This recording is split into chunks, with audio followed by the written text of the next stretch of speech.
Всем привет, дорогие друзья! Сегодня буду готовить очень вкусное и густое сливово-яблочное повидло. Повидло получается однородное, насыщенного сливового цвета. И, конечно, оно очень вкусное, такое кисло-сладкое. С ним можно готовить самую разную выпечку – пироги, пирожки, булочки. Повидло густое и не будет вытекать. А также с ним можно делать прослойки у тортов и пирожных. И, конечно, просто подать его к чаю. Рекомендую его приготовить и попробовать. Для приготовления повидла мне понадобится в кастрюлю всыпаю подготовленные яблоки и сливы. Яблоки и сливы предварительно надо хорошо помыть. У яблок удалить сердцевину и разрезать их на 4 или 6 частей. У слив удалить косточки. Кожицу с яблок не удаляем, так как именно в ней содержится пектин, который сделает повидло густым. Добавляем примерно 50-60 мл воды, закрываем кастрюлю крышкой и будем тушить до мягкости яблок. Периодически поднимаем крышку, перемешиваем, чтобы яблоки и сливы не подгорели. Примерно на то, чтобы яблоки стали мягкими, понадобится около 30 минут. Конечно, во многом это зависит от сорта яблок. Яблоки хорошо размягчились. Фактически все здесь у меня уже превратилось вот в такую кашицу. Сейчас кастрюлю снимаю с плиты. И теперь всю эту массу хорошо пробиваю блендером до однородности. Я стараюсь пробить все очень хорошо до однородности, так как сегодня повидло я буду готовить ленивым способом, не протирая ничего через сито. Мне кажется, и так оно получается очень вкусное. Сейчас я вернула кастрюлю на плиту и всыпаю сахар. Исходя из моих ингредиентов, я добавляю 1 кг 600 граммов сахара. Конечно, вы ориентируйтесь по вкусу, насколько кислые у вас сливы и яблоки.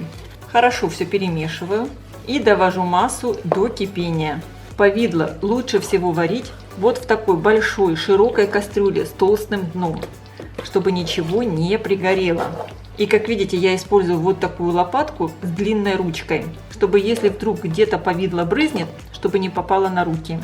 Довожу все до кипения. Также силиконовой лопаткой я счищаю повидло с краев кастрюли, чтобы нигде ничего не подгорало. И так я тоже буду делать периодически во время варки. Когда масса закипела, я делаю огонь тише, буквально до минимального. И теперь варю повидло при постоянном промешивании примерно 1 час, до того момента, как оно хорошо загустеет. Вообще, конечно, густоту повидла выбирайте сами. Если вы любите очень густое, можно варить и подольше. Безусловно, если так получилось, что вы не можете провести час возле плиты и вам надо куда-то уйти, оставляйте спокойно кастрюлю, выключайте, закрывайте крышкой, и вы можете спокойно повидло доварить на следующий день. В этом нет абсолютно ничего страшного.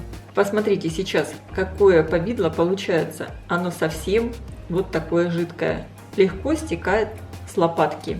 Конечно, надо запастись терпением, чтобы провести час возле этой кастрюли. Когда я перемешиваю повидло, я провожу лопаткой прямо по дну, чтобы нигде ничего не приставало. Это очень важно. Если повидло пристанет, оно потом будет просто невкусным. После того, как масса закипела, у меня прошел примерно 1 час 30 минут. Время приготовления зависит от сочности фруктов и даже от посуды, в которой варите повидло. У меня оно уже очень хорошо загустело. Это даже видно по пузырям, которые лопаются на поверхности. Они лопаются очень медленно.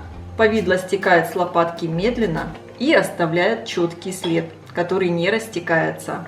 И также я провожу лопаткой, и след сразу не затягивается. Я даже вижу дно кастрюли. Мое повидло готово. Снимаю его с плиты. Я заранее подготовила банки.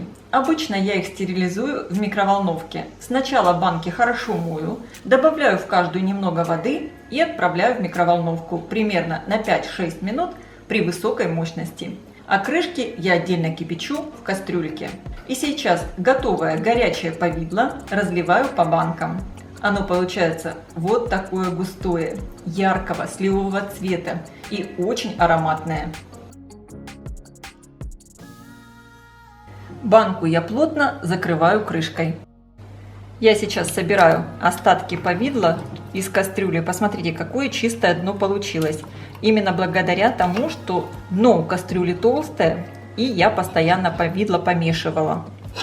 В итоге из этого количества ингредиентов у меня получилось 2 банки повидла по 0,75 литра и 1 банка 0,5.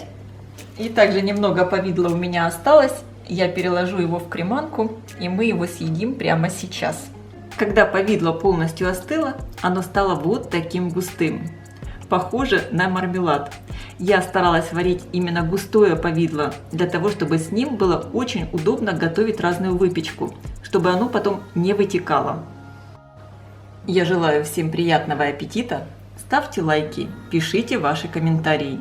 Делитесь этим новым видео с вашими друзьями в социальных сетях. Подписывайтесь на мой канал Люда Easy Cook Позитивная кухня. Всем пока!